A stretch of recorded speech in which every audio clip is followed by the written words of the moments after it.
유튜브 인사드리겠습니다. 자, 기출문제를 중심으로 살펴보겠습니다. 시험이 얼마 안 남아서 기출문제를 반드시 보고 가셔야 됩니다. 왜냐하면 기출문제에서 20% 그대로 나오고요. 거의 나머지 80%는 기출문제를 응용해서 문제가 나옵니다. 그래서 기출문제를 반드시 살펴보고 가셔야 됩니다. 문제 패턴이 기출문제를 보시다 보면 문제 패턴이 비슷하게 나오거든요. 그래서 꼭 문제를 살펴보고 가시는 게 중요합니다. 그리고 실기보다는 이제 필기 위주로 보고 있는데요. 실기는 거의 많이 합격을 하는데 필기에서 과락이 나와서 안 되시는 선생님들이 계시거든요. 그래서 필기 위주로 살펴보고 있습니다. 1번 노년기의 일반적인 특성은 1번 사고의 융통성이 증대된다. 2번 사회적 유대관계가 확대된다. 3번 삶에 대한 회고적 경향이 나타난다. 4번 역할 상실로 자기 정체성이 강화된다. 5번 내향성의 감소로 매사에 신중해진다.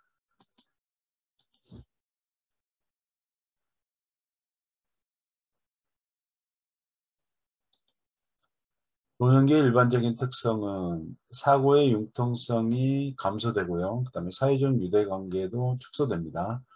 삶에 대한 회고적 경향이 나타난다. 3번이 정답입니다. 4번 역할 상실로 자기 정체성이 약화되고요. 내향성이 증가돼서 매사에 신중해진다. 내향성이 증가됩니다. 정답은 3번입니다. 자, 다음 2번 노년기에 바람직한 가족관계로 오른 것은 1번 자녀에게 의존하는 생활을 한다. 2번 가족관계는 경직된 상태로 유지한다. 3번 형제 자매와 경쟁적 관계를 유지한다. 4번 배우자와 성적 욕구를 자제한다. 5번 손자, 손녀가 긍정적인 자아 형성을 하도록 돕는다.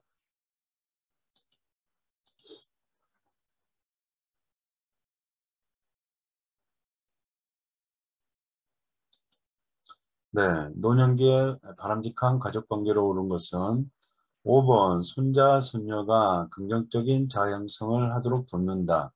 5번이 정답입니다. 자녀에게 의존하는 생활을 하면 안 되고요. 가족관계는 경직된 상태로 유지한다. 경직된 가족관계는 유연한 상태로 유지한다. 가 맞죠? 그다음에 형제 자매와 경쟁적 관계를 유지한다. 이거 틀립니다. 형제 자매와 관계도 젊어서는 경쟁 관계를 유지하다가 점차 이제 상호 이해하고 동조하는 경향을 나타내고요. 배우자와 성적 욕구를 자제한다. 이것도 틀린 지문입니다. 그래서 5번입니다. 정답은. 자, 3번. 다음 중 노인 장기양 보험 급여 대상자는 1번 뇌출혈로 병원에 입원한 55세 여성. 2번 결핵으로 일상생활이 어려운 50세 남성. 3번 혈관성 치매로 일상생활이 어려운 60세 남성. 4번 고혈압이 있고 일상생활이 가능한 65세 여성. 5번 뇌경색에서 회복되어 일상생활이 가능한 70세 남성.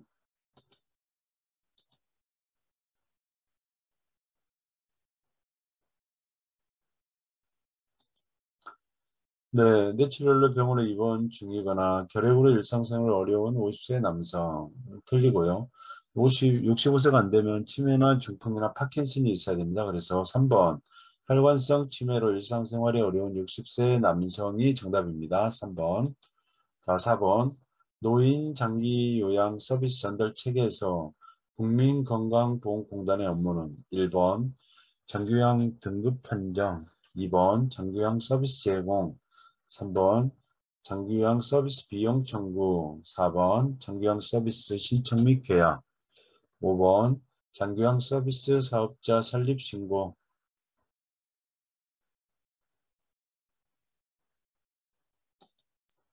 장기요양 서비스 전달 체계에서 공단의 업무는 장기요양 등급 판정입니다. 1번이 정답입니다. 장기요양 서비스 제공은 장기요양 기관에서 하고요.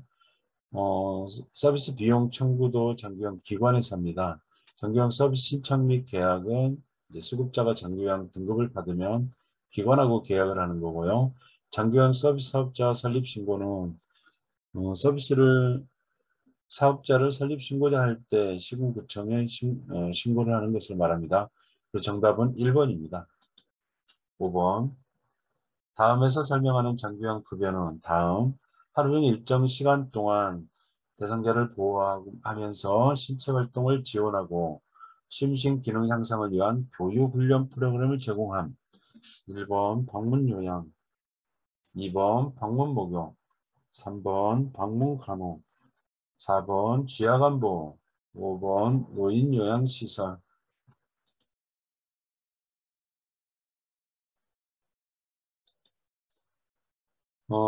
하루 종일 일정 시간이라는 말이 나오면 주야간보를 고르시면 됩니다.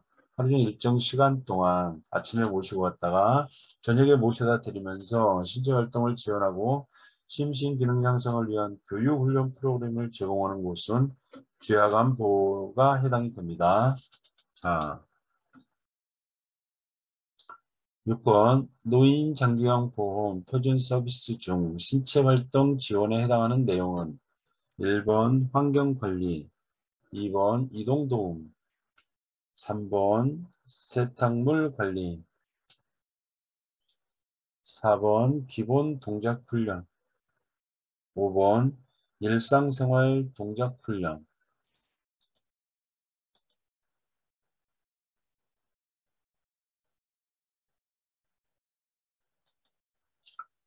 환경관리는 시설 관리에 들어가고요. 그 다음에 이동도움이 신체활동 지원에 들어갑니다. 세탁물 관리는 시설 관리고요. 기본 동작 훈련은 기능회복 훈련입니다. 일상생활 동작 훈련도 기능회복 훈련이고요. 그래서 정답은 2번입니다.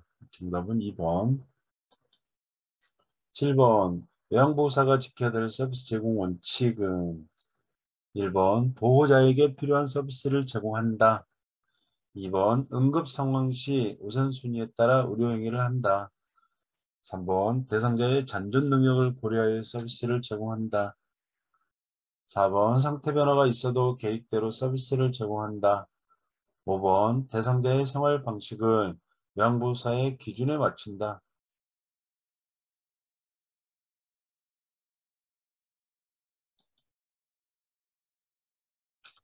정답은 3번입니다. 대상자의 잔존 능력을 고려하여 서비스를 제공한다. 보호자에게 필요한 서비스가 아니고 대상자에게 필요한 서비스고요. 응급 상황 시 우선순위에 따라 의료행위는 절대 해서는 안 됩니다. 의료행위는 못하죠. 상태 변화가 있어도 계획대로 서비스를 제공한다. 상태 변화가 있으면 시설장이나 관리 책임자에게 보고해서 변경된 급여 제공 계획서에 따라 서비스를 제공해야 되고요. 대상자의 생활 방식을 요양보호사의 기준에 맞추면 안 되겠죠. 그래서 정답은 3번입니다. 자, 8번. 다음에 시설 대상자가 보장받아야 할 기본 권리는 다음. 우리 애들이 잘 안 오니까 그런지 똑같이 음식을 흘려도 나한테만 이러니도 화를 내. 나를 괄시하는 거지. 1번. 신체 구속을 받지 않을 권리. 2번. 충분한 정보를 제공받을 권리. 3번. 소유물을 스스로 관리할 권리. 4번. 사생활과 비밀 보장에 관한 권리. 5번. 차별 및 노인학대를 받지 않을 권리.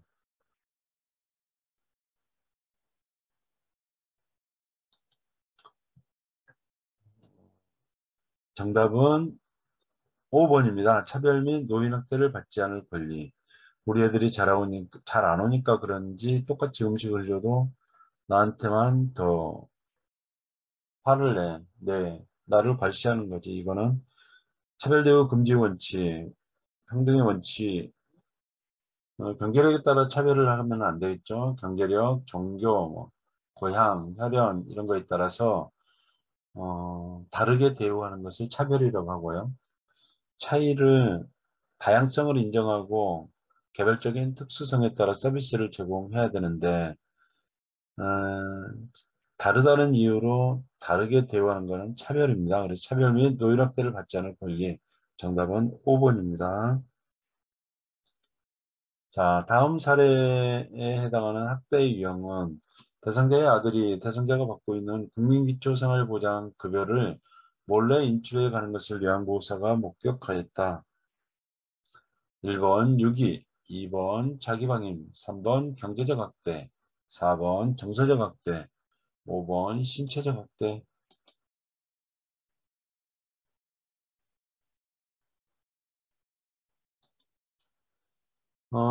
이거는 쉽게 고를 수가 있죠. 그 학대 유형에서. 그러니까 그 어르신 기초수급금을 몰래 인출해 가는 것을 봤으니까 경제적 학대 3번이 정답입니다. 10번. 다음 중 장기요양 요원 지원센터의 역할로 옳은 것은 1번 장기요양 인정 신청, 2번 장기요양 급여 비용 지급, 3번 장기요양 재정정책 수립, 4번 장기요양 요원 권리침해 상담, 5번 장기요양 서비스 제공 계획 수립.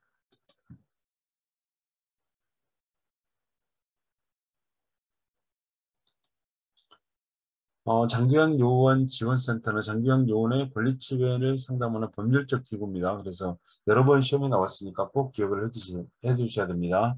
장기요양 요원 지원센터 4번. 11번. 11번. 다음 중 시각적 성희롱에 해당하는 행위는 1번 야한 농담을 자주 한다. 2번 성경험 여부를 묻는다. 3번 통화할 때 음란한 내용의 말을 한다. 4번 특정 신체 부위를 고의적으로 노출한다. 5번 신체의 일부를 밀착하거나 당긴다.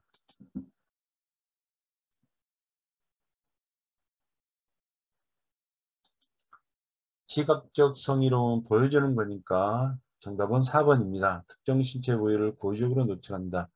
야한 농담을 하거나 성경험을 묻거나 통할 때 음란한 내용의 말을 하거나 이거는 언어적 성희롱이고요.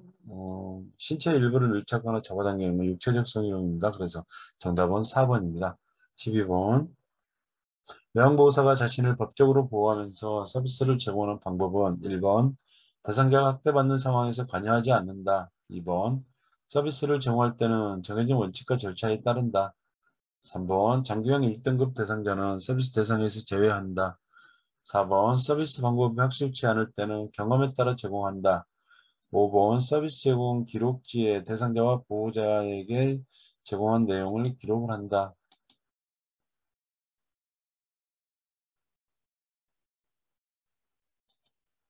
네, 정답은 서비스 제공할 때는 정해진 원칙과 절차에 따라서 제공을 하면은 자신을 법적으로 보호하면서 서비스를 제공하게 되겠죠. 그래서 정답은 2번입니다. 13번. 방문 요양 서비스를 받고 있는 대상자가 가동 나들이를 이유로 서비스 시간 변경을 요청할 때 대처 방법은 1번 동료 요양보호사에게 부탁한다. 2번 정해진 시간은 조정할 수 없다고 말한다.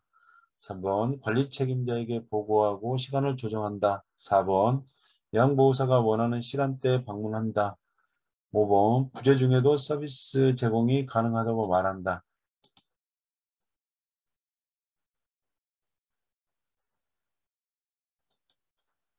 정답은 3번입니다. 관리 책임자에게 보고하고 시간을 조정한다.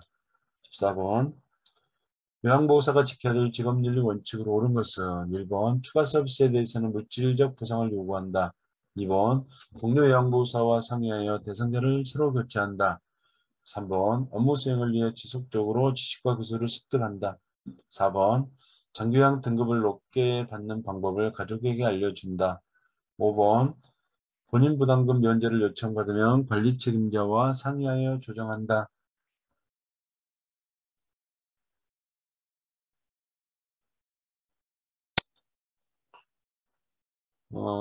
옳은 것은 추가 서비스에 대해서 물질적 보상을 요구하면 안 되고요. 동료 양보사 상해 대상자를 서로 교체하면 절대 안 됩니다. 3번 업무 수행을 위해 지속적으로 지식과 기술을 습득하는 것은 정답입니다. 옳은 방법입니다. 그래서 지식과 기술을 습득해서 대상자의 불편함을 경감을 해준다고 했죠. 그게 숙련된 수발자의 역할이고요. 4번 장기형 등급을 높게 받는 방법을 가족에게 알려준다. 안 되고요. 본인 부담금 면제를 요청받으면 관리 책임자가 상의하여 조정한다. 절대 안 됩니다. 그래서 정답은 3번입니다. 15번. 기저귀 사용량이 많다며 줄여달라고 요청하는 보호자에 대한 대처 방법은 1번 시설장과 상의해 보겠다고 회피한다. 2번 오염이 덜한 기저귀는 재사용하겠다고 한다. 3번 사용량을 얼마나 줄이기를 원하는지 되묻는다. 4번 기저귀를 자주 갈지 않으면 대상자에게 해롭다고 한다. 5번 보호자에게 요청한 대로 기저귀 사용량을 줄이겠다고 한다.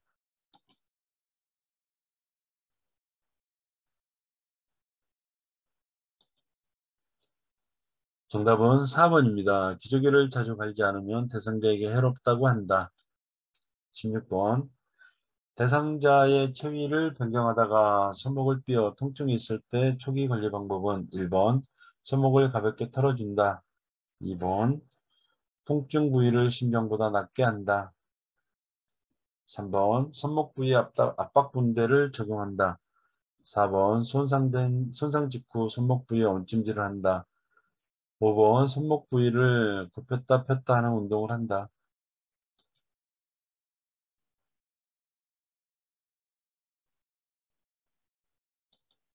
정답은 3번 손목 부위에 압박 분대를 적용한다가 정답입니다. 3번 손을 가볍게 털어주면 삐었는데 더 악화되겠죠. 그 다음에 통증 부위를 심장보다 높게 해야 되고 손상 직후는 냉찜질을 해야 됩니다. 손목 부위에. 그 다음에 손목 부위를 굽혀 폈다는 운동을 하면 안 되겠죠. 삐어가지고 지금 늘어나 있고 아픈데 그런 운동을 하면 안 되겠죠. 그래서 정답은 3번입니다.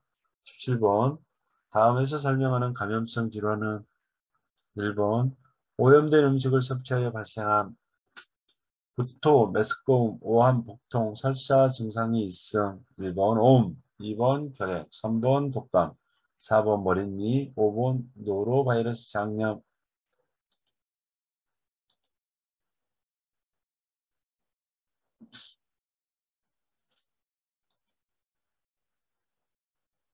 정답은 노로바이러스 장염입니다. 그래서 구토, 메스꺼움, 오한, 복통, 설사 증상이 있고요. 오염된 음식을 섭취해서 발생합니다. 그래서 장염에 감염되면 증상이 약하더라도 2, 3일간 쉬어야 되고요. 2, 3일 동안 음식 조리에 참여하시면 안 됩니다. 정답은 5번입니다. 18번 방문 요양 서비스 기록 내용으로 올바른 것은 1번 오전에 물을 많이 마셨다. 2번 점심때 여러 사람이 방문했다. 3번 옆집에 마실 갔다 한참 만에 오셨다. 4번 오후 3시부터 20분 동안 낮잠을 주무셨다. 5번 오랜만에 방문한 며느리와 이야기를 나누었다.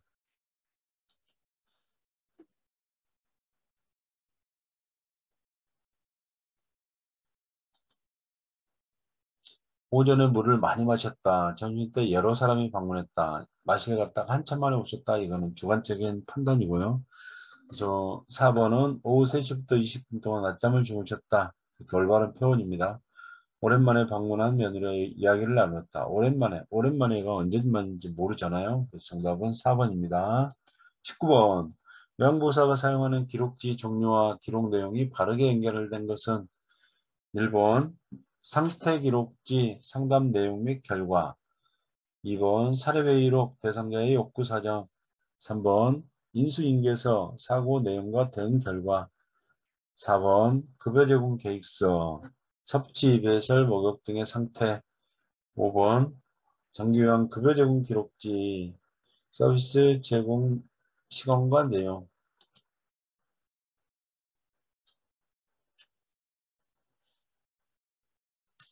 그래서 장기요양 요양보호사 선생님들이 기록하는 급여 제공 기록지의 종류는 장기요양 급여 제공 기록지, 상태 기록지, 사고 보고서, 인수인계서 이 네 가지입니다.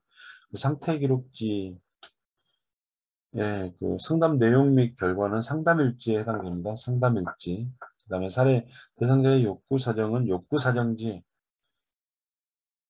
인수인계서가 아니고 사고 내용과 대응 결과는 사고 보고서입니다. 그리고 섭취나 배설, 목욕 등 상태를 기록하는 것은 상태 기록지고요.